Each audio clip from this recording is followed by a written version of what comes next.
Without any further ado, I'll say one last bit of thanks, which is to The Hollywood Reporter, who are sponsoring this particular talk, which I'm so excited to actually now properly introduce. This talk is part of the Crosscuts strain of the talks program that my co-programmer Devika Girish and I have been working on together for these last several years.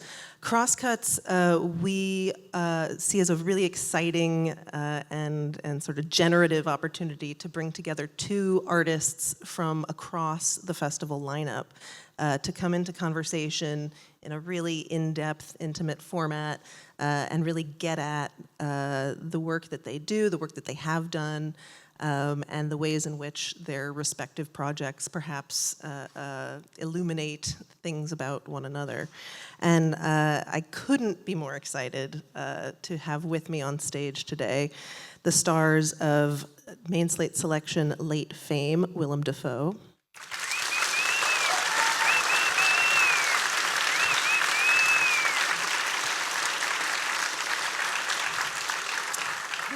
And of course, the star of Spotlight selection, Blue Moon, Ethan Hawke.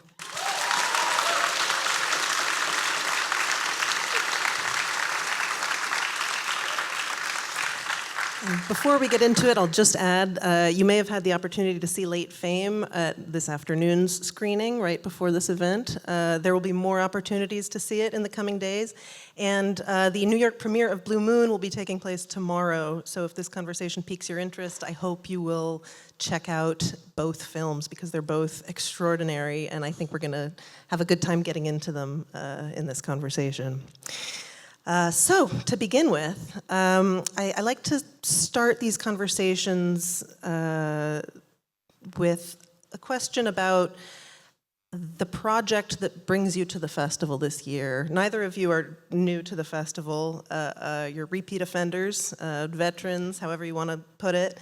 But with the two films that you're showing us this year, I think there's something really remarkable about the way in which you have entered the headspace, each of you, of an artist, an artistic soul, a seeker, a sort of restless spirit who has this spark of creative inspiration within them and has perhaps over the course of a life or a career been navigating an evolving terrain of audiences and mores and sensibilities, which was why we, the sort of these thematic threads that bring your characters together, I think are what inspired us to convene this conversation.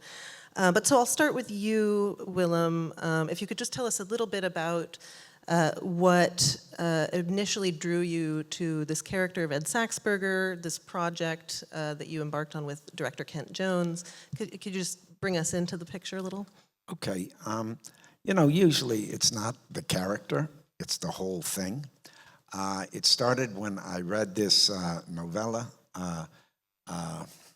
that had been lost for many years, and it's quite a slim volume. And I read it, and I liked it so much, and a friend turned me on to it, and I thought it might be material for Abel Ferrara and I to do. Now, Abel didn't quite get it, and I said, okay, well, maybe this is still a film. So I had this novella from Schnitzler, Arthur Schnitzler, the Viennese writer, and it's set in Vienna. Okay, so I'm interested in this property, and then I meet Kent Jones on a plane. We're sitting next to each other, and we talk about everything but this, because I don't know that he is preparing this as a movie. There's already a script by Sammy Birch. Killer Films is going to do it, and we haven't touched on this, but I've got it in my bag. He's thinking about it, and then 2 days later, he calls me up and says, hey, I've got this thing called Late Fame, a script by Sammy Birch. I'd like you to do it, and that's how it happened. But my attraction was initially to the novella, and the interesting thing is, Sammy transposed it to contemporary New York, where this was normally set in turn of the century Vienna. And initially, I thought that made no sense to me, but then I read the script and it made a lot of sense to me. So that's where it started. Did you feel any sense of identification with the story or the position that the character is in? Yes, because it is about a guy that spent his formative years in New York, which is me. And I came of age as an adult and as an artist, if you can call me that, in the 70s, which was a very interesting time. My character in this story leaves that behind. The scene has kind of gone away from him, and he's gotten practical, and he's worked in the post office for several years. And then I don't know how much of the story to give away. It's always a delicate proposition, but I think we can say perhaps that he is. The title is Late Fame, so you can go a little bit into it. Okay, so he's working in the post office. You guys help me out here. I'm never good with this. I can be in it, but I can't talk about it, you know. So he's working at the post office, and one day a guy shows up on his doorstep and says, "Oh, you're Ed Saxberger. Fantastic. Oh, you're a great writer." And I'm like, "What?" And he's like, "I read your volume of poetry that I wrote when I was a young man, and I've kind of left that behind."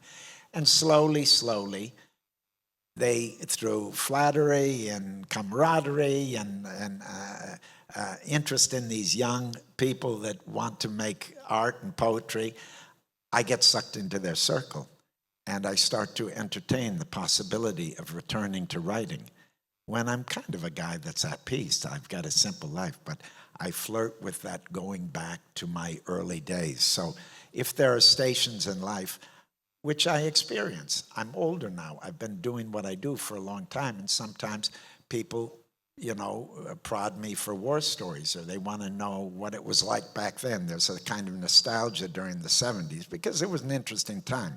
But I don't want to fall into that trap, but at the same time, if it's presented to me, I get sucked in, and I get seduced. And I think that those elements are embedded in the story. So it became a very personal film for me.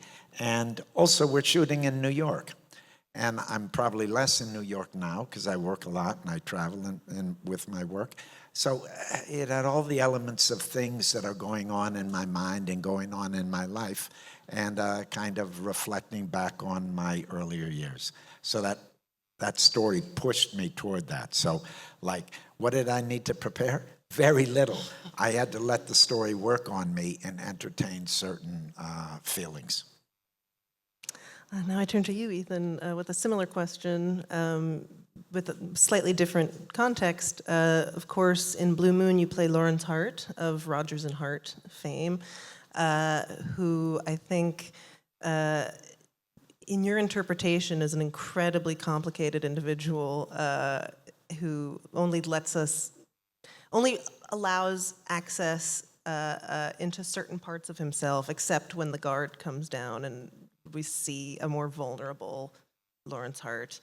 And I guess similar to the question that I started with Willem, could you tell us what drew you to the figure of Lorenz Hart, what your relationship is perhaps with his work prior to embarking on this project, and what you saw in him initially, in whether from reading the screenplay or learning about his life, that you wanted to explore? I think for me, I didn't know anything about Lorenz Hart, the man. I knew some of the music, but when I read the script, it was a love letter to a profession and a calling that I had met men like him. And when I was growing up and first coming into the theater and falling in love with the theater, I had all these mentors who were in their 60s, so like in the early 90s, guys who were in their 60s, and a lot of whom were, they had spent their early part of their life closeted, and they put their sexuality in a box that wasn't to be discussed. And to say it's closeted implies lying. There was no lying. It just was crude to speak of it. And there was such intelligence and such grace and such absolute devotion to the theater. And I was in awe of a lot of these men. And when I read the script, I felt like, oh, I can play this guy because I know these guys. These guys impacted my life. And even right here at Lincoln Center, I worked with some of them. And just people who are as brilliant as he is. And I just wanted to play them. That's really where it came from. I heard it clearly. I don't think any other director would have cast me in this part. But Linklater and I have known each other for 30 years, and he knows I am this guy. I don't think anybody else would think it, but that's secretly, that's me. And so I had easy access to it. Neither of you are strangers to playing the role of an artist. Willem, you've played Pasolini, Van Gogh. Ethan, you've played Chet Baker, numerous musicians, as well as moving beyond just the arts. If you think of Tesla as a kind of creative visionary. Sure. And I'm curious if this is a conscious interest of yours to sort of get inside the head of other artists or other sort of creatives doing other kinds of creative work, or if you feel that there's something especially interesting about those roles as they're written that deal with this kind of vocation. I would say that given the choice intellectually, I would never do that. I would say to myself, I want to play different kinds of people.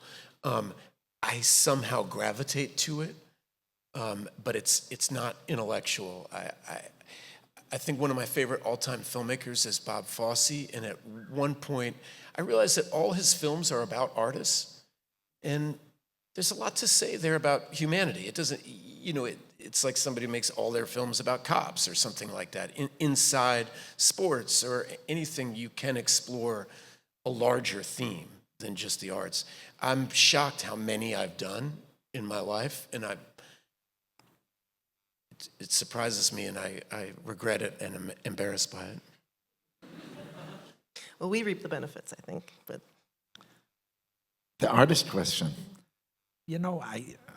I can't think in the general, really. I mean, it's all specific. For example, I kind of have a little bit of an aversion to biopics, but I've done plenty of films about that, to some degree deal with a known person, a real person, and some of them have been artists. And I get sucked into those because it's such a wonderful excuse to dive into their work and learn something. I played Eliot, T.S. Eliot, when I was young. Probably terrible casting, but I enjoyed it so much because there was a really well-documented life. He did a lot of work. He did plays. He did critical writing. He was a letter writer. There was so much biographical information about him that I could take all this on, and it was information that really played on my imagination and taught me things and kind of opened my mind up about how a person lives. And so is that specific to art? Not necessarily. Van Gogh, for example, was a pleasure because I learned how to paint and a different way of seeing. So that wouldn't happen with someone that's not an artist, maybe. But so I guess I do gravitate towards artists because they have they're in search of something. They're struggling to find some sort of explanation, or no, not explanation. They're making things. I make things, so I guess I relate them to them. What you say really reminds. I once got to have dinner with Vanessa Redgrave. This is a couple of years ago, and I walked away from the dinner realizing why I love our profession. She has spent her life studying great minds, and it doesn't matter in a way if you're playing an artist. She's done Chekhov plays, so she's researched elaborately, a depth of research about Chekhov and Russia and that time period. And she's played revolutionaries and spent time with those kinds of minds, and played artists and spent time with those kinds of minds. And when you sit and have dinner with her, you're experiencing a person who has meditated a huge part of their life on some of the great people that have lived. And she's absorbed a lot of that. And it was a kind of thrilling dinner just to vibrate off all the things that she's learned. And I do feel that the profession gives us that.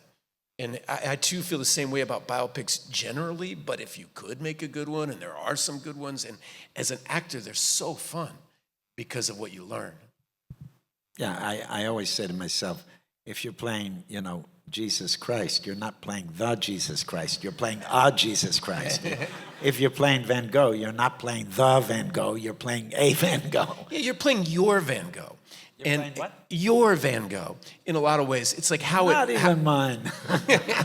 But I feel that way. It's like, it's not Chet Baker that I'm playing. I'm playing my response to Chet Baker. Yeah. What it means to and not just me, I mean my filmmaking team. It's like, it's almost like if I did a painting of Chet Baker. It's not him. It's what he means to us, the filmmaking team. And when you are playing a real person, a real Lorenz Hart, for instance, do you find that in addition to whatever research you do about their actual lived lives, do you also feel that you bring a response to their art into your performance? So, for instance, the sort of personality of Hart that we all know through his Yeah, I don't know. I started seeing the movie as a Rodgers and Hart song, in that my job was the lyrics, and Linklater's job was the music. Like, he was going to create a structure and a discipline and an environment of which this was going to live. And I started seeing every word out of my mouth as a Hart lyric. And so I would just, Ella Fitzgerald has this amazing double album of Ella Fitzgerald Sings Rodgers and Hart. And I just listened to it I was on Spotify the #1 listener. I just listened. You think I'm bragging? You turn away like, oh. And anyway, I just listened to it over and over again in hopes that something would seep out to me. I don't know what I enjoyed it. B, I just started to see everything I was looking at like a lyric in one of his songs. And so it's a self-hypnosis of sorts. I'm interested in the way that both of the two films that we're talking about are about individual artists, but they're more broadly about these creative communities that artists participate in, whether that be Broadway and sort of the pre-World War II musical theater world that Hart was moving in. And of course, in the film, no spoilers, but it gets in really interesting sort of granularly emotional ways into the relationship between Rodgers and Hart, and both professional and personal, and sort of the ways that their personalities clash and reverberate. And then with Late Fame, Saxberger finds himself surrounded by this sort of would-be salon of young, aspiring literati, writer, poets, sort of younger people who want to sort of tap into this creative energy that Saxberger represents to them of this earlier era. And I'm guess to sort of put this in the form of a question, for you first, Ethan, since you collaborated on this film with Richard Linklater, who you've worked with many times before, you've very consciously, I think, foregrounded the passage of time in many of the works that you've done with him, whether that's the Before trilogy or Boyhood. It's very clear that you and he sort of consciously have navigated this passage of time as a kind of, as members of a collective of sorts, so even if it's just a sort of a partnership more than a community. But could you speak a bit about how having this kind of a sustained relationship with a director, or perhaps with other collaborators, finds its way into each successive performance, and whether those performances are drawing on each other's.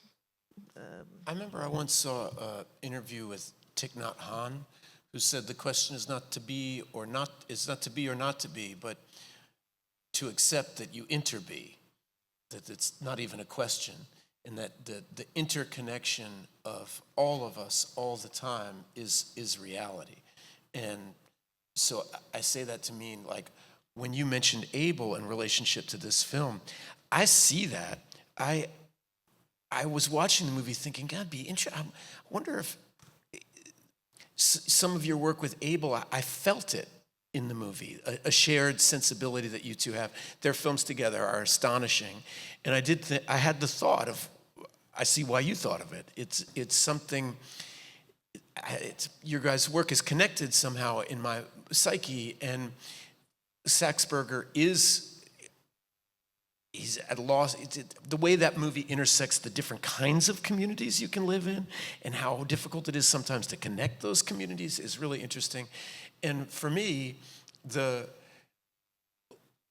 Richard Linklater has a wonderful, his thesis on what the camera is and what it's doing and its relationship to time. It's capturing a moment in time. It has a subconscious that's always about time.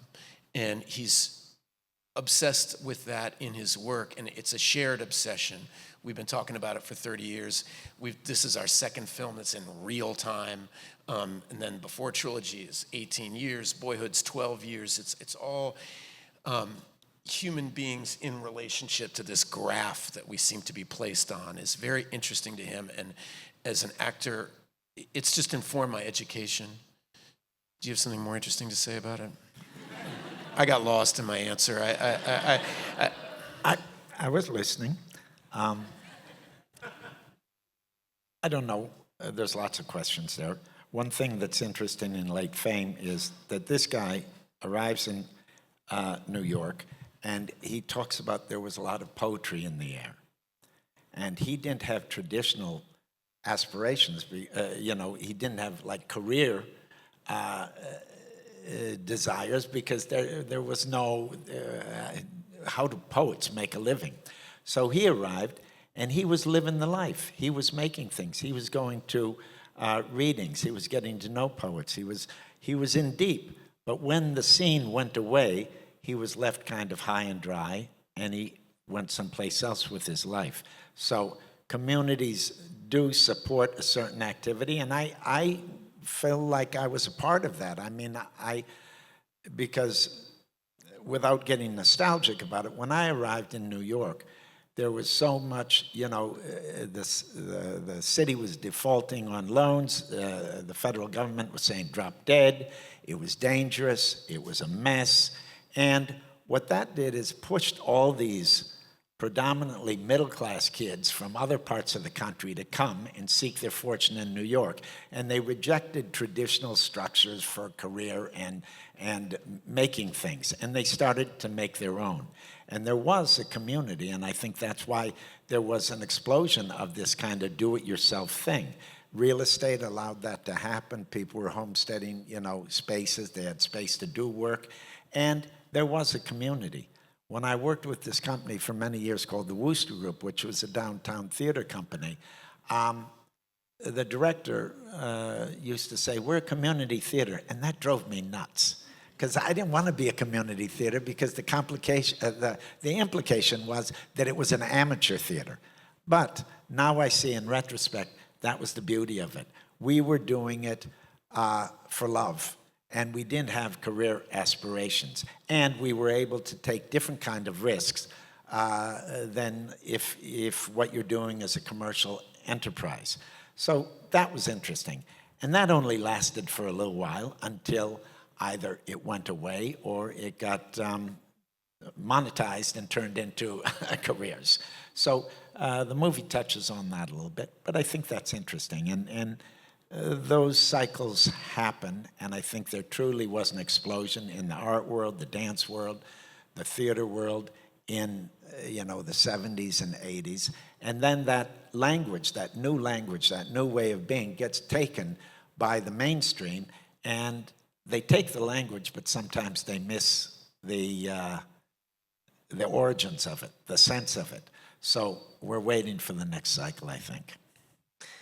And I think Late Fame captures that kind of slippage so well. And it's interesting that that this adaptation of Late Fame transposes the story to the present day, which is very specifically positioned in reference to this older moment of New York cultural history, and how that comes into contact with this present moment of younger would-be artists coming to the city, and the ways in which trying to make it means different things now than it did then, perhaps. Did working on this film inspire you to sort of think about your creative community now, and the way in which your sort of the social element of your work has evolved, in the way that, of course, for Saxberger, there's a long hiatus between sort of one moment of his creative career and the next, but was there any sort of meta-reflection happening? Only meta-reflection, because there's a group of people. How many did people see the movie today? Okay. Not that many, but some. Okay, so I don't want to talk too much about it because you won't know what I'm talking about. And I can't describe it very well. But there's a group of young, aspiring artists.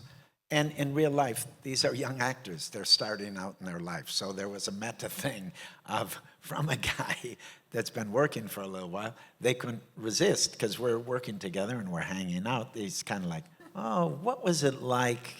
This kind of thing. And like it happens in the movie, I'd get sucked into telling war stories, and I'd start to, really hunker down and start reminiscing. And on one hand, I felt ashamed because, that's not what I'm here for, and that's not what I want to do. But at the other hand, it felt good because I was connecting with their ambition, with their energy, with their desires. So that's in the mix in this movie, too. And I do feel that sometimes. People are curious if you've been working for a while. They ask you questions. But maybe we take some questions for a little bit. What do you think? Yeah, I think we can. And then we can go back to talk, maybe. Yes, we have ample time. But speaking with Willem beforehand, we agreed that it would perhaps be nice to see if there are any audience questions mid-talk, if anyone wants to respond to what we've already been saying. I have much more to ask, but we do have a mic that will come around. So you're the boss if you want to keep on going. Well, I just thought it might break it up nice. All this to say, don't hesitate to raise your hand if you'd like to chime in. I know what you mean about feeling slightly ashamed about telling war stories, because it's like you're being seduced into going into your own ego, and it inflames it. But I have one story where that was so wonderful as a young actor. I was working with an older actor. It was one of my first. I met you when you were a young actor. I met you in Tokyo, right? Yeah. Do you remember that? Yeah, in 1989, I met and you. And you had made Dead Poets Society, and that Robin Williams didn't want to come to Tokyo, so they sent me all by myself. And you were so nice to me, and I was a huge geek. Platoon had changed my life, so I'm sure I just kind of worshipped at the, at the candle of your life. I was all right. You were sweet, and I tried to be sweet. Yeah. Well, it was a great memory for me. But I had right around that time, I came back to New York, and I did one of my first plays, and there was this actor Austin Pendleton who was in it, and Austin had, he worked with Orson Welles. He had these, amazing war stories, and we would sit in the backstage and just eat them all up. And one day he was telling this story about doing a scene. He was about this Russian director was directing him and William Hurt, and they were doing Chekhov's Ivanov, and they were having this man. He was on stage, and magic happened, and God was speaking through them, and it was so beautiful. And I just looked at him. I said, "Wow, what is that like?" And he said, "It's exactly like what we're doing." And I realized that he was imbuing the experience with tremendous meaning. And it was really empowering that he said that, like, "Oh, you mean like what we're doing?" And then he went on to say, "It's always like that if you do the work, if you put into it." And so I do think because you've shared some of those stories with me, and I love every one of them, and it helps when you realize as a young person to see that it's possible and to start to see your own friends as heroes in a narrative. Linklater has a funny thing that he thinks Cassavetes, Kerouac, and Bukowski have inspired more terrible art than any other great artist, because everybody goes home and thinks, my friends are amazing, or I can write a poem about taking a leak, and you know what I mean, it's gonna be great. It's forgetting that they're actually geniuses, but anyway. So I was trying to talk while the mic got passed around. If there are any questions, I see a hand right here. We have a mic, yeah, on your left. Thank you for being here and for taking my question. I guess more to Willem. You talk about like getting asked about war stories and what was like in the 70s, and you have a very obviously illustrious and career, and you sounds like you had a lot of great things happening back in the day as well. And also you said you don't want to fall into the trap of being nostalgic, but I think we all do. I definitely get nostalgic from time to time. So how do you push that away? How do you not fall into the trap of being nostalgic, be it about your work or your personal life? How do you like stay in the present and look forward? I try. No, listen, one thing that I trust about myself, and sometimes I think it's a defect, but it's also a blessing, is I can only concentrate on what I'm doing. So it's really true when I'm working on something, that's kind of all I'm thinking about. And when you have total engagement with something, a total investment, a total, conversation in a certain kind of structure, everything else drops away. That's a good sign of really giving yourself over to what you're doing. And I think I'm learning how to do that. So, when I talk about the embarrassment of the nostalgia, it's because it reinforces a kind of history that you're making for yourself. And you get stuck because then you start identifying yourself and creating a character, creating a history that can really drag you down and limit you. It's there, it's in your body, it's in your instincts. You don't have to feed you don't have to remember. The future doesn't exist, the past doesn't exist, everything's made in the present. You do everything you can to try to keep your eye on the ball, and be invested in that thing that you're looking at or that action that you're doing. That's why probably one of the greatest things that I learned by doing experimental theater was the importance of doing actions. That is the heart of performing, doing things, and not so much about emotion or reflections of what those things are, but really losing yourself in the actions, like a dancer, giving yourself to a score. And then there's that possibility that you can join kind of the nature of things and the rise and fall of things. And then you become part of something. And it's not so much about your reflections or your expression or even your experience. You're experiencing it. That's what keeps you present. You're doing it. You're not reflecting on it. You're not pointing at it. You're not interpreting it. You're doing it. And I don't always do that, but that's my aspiration. That was a beautiful response, and it makes me think about how, again, in both of these films, I think your characters are these creatives who want desperately to live in the moment, or perhaps when they're to them, their art is of the present moment, but they are caught up with the competing pressures of the present moment that have nothing to do with the work of the art itself, that have to do with economic pressures or matters of taste and changing taste and how to navigate changing audiences. And I think, or how to navigate addiction and continue to do the work of the musical theater while struggling to stay healthy and stay present in a very literal sense. And so I'm just curious sort of how you approached these characters of frustrated artists or sort of artists who want to, who have something to say, have something to give to the world, but are perhaps challenged in doing that by the rest of life that might be getting in the way. Go, baby. I think all of us know the feeling of being placed on the bench, a feeling like you have something to offer and not getting put on the field to play in some way. And oftentimes, we're our own obstacle and we don't realize it. We're the reason we're not on the field. It's not the coach's decision. Something we're doing is not making us mentally and physically ready to be doing it. I relate to that incredibly. I mean, I think one of the best advice that I ever got was around, I remember being about 24 and I was shooting a game of pool with, who shall remain nameless, but some really cool hipster artist types who were older than Linklater and I, and we're playing a game of pool, and this guy was really teasing me, and I really admired him. He's really talented. He said, what this guy needs to do is he needs to go to Mexico and get strung out on junk for 10 years and come back, and then he'll really have something to say. He was teasing me about that. We walked home, and Rick was like, that's exactly what you don't need to do.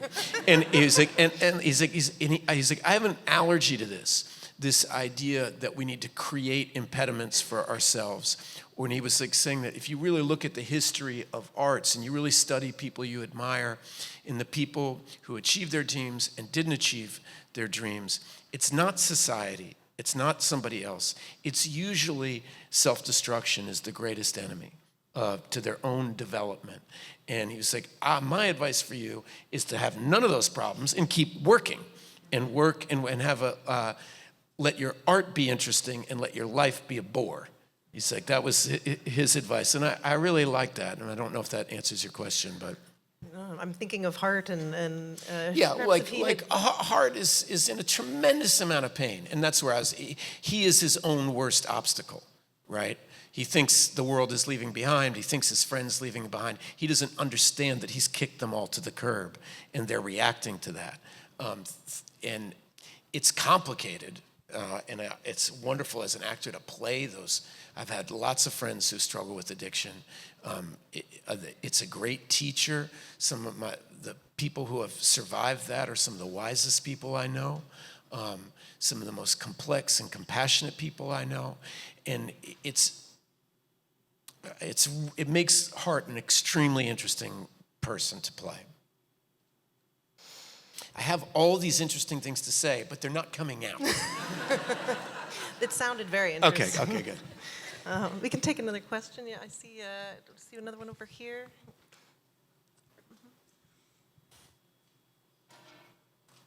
Hi, thank you. I just first want to say that you're great mentors for me. I'm a late stage actor, started at age 60, but I want to address with William, you did this film Inside, which I found was kind of really unique and amazing in that there's very, very little dialogue. And I was just wondering how you prepared for that, and was it unique for you as well to do that project? And just expand on that. He's talking about a film called Inside that I made a couple of years ago. That was the film we were talking about, And there's very little dialogue because it's about a guy an art thief that gets trapped in a high-tech penthouse in New York City, and the security system locks him in. And nobody's been living there, and nobody's coming back anytime soon. So it becomes a kind of thing about how will he survive, because he can't get out. So it becomes this very logical thing about this guy surviving. And we had to kind of invent that, and that was interesting, because we took the space, we took the situation, and a drama was born out of that. And also the fact that there was a lot of art in the place, after a while, he starts to respond to the art and have a reaction to the art. And you kind of realize once he, relatively speaking, figures out how he can survive, eating and finds water somehow, and that's part of the story. But ultimately, what saves him is this dialogue he has with these paintings, and eventually he builds an altar. He does all kinds of things to survive, and that was what was interesting. But it all grew out of, there was a scenario, and it was sort of practical. And that was interesting to finesse and execute. And I'm basically the only actor in the movie, so that was interesting too, because I had a different relationship with all aspects of the production because I was working with them. And really, the space was telling me what to do. The camera was telling me what to do. Everything was telling me what to do. It came out of a necessity. So, when you say, when Ethan, you say, oh, you feel like you have something to say. I'm not sure I have anything to say. No, I mean it. But I do want to sort out what this experience now is about. And the way to do that is to kind of get to the what is of everything. And that movie was very close to that because everything's stripped down. You're taking away all the conventions of a regular dramatic piece, and you're really facing the what is. What keeps us alive, what, with, it's like such a blank slate. It was interesting for me. If you haven't seen the movie, you don't know what the hell I'm talking about. No, it's one interesting thing about that movie, because it's a single guy and it's so simple, and basically nothing kind of dramatic, socially dramatic happens. Some people hated it because there was no narrative in the traditional way. But people that appreciate something beyond narrative, I think, really responded to the movie. This question reminds me of the fact that the two films that you have in the festival this year are both very much New York films. Late Fame set and shot in New York. Blue Moon set at a very specific location in New York, but filmed in Ireland, I believe. And I think of you both as kind of New York guys. I don't know if that's presumptuous. That's fair. And I've lived here for 50 years. I think that, And I thinking also about this creative community question of New York is where the young aspiring salon members would congregate. New York is Broadway. New York is where, the history of the Great White Way has unfolded. New York is it's where the New York Film Festival happened. And I'm just, could you each speak just a little bit about these films in particular as New York films and what these depictions of sort of New York, the New York arts mean to you as New York guys? I'll jump off.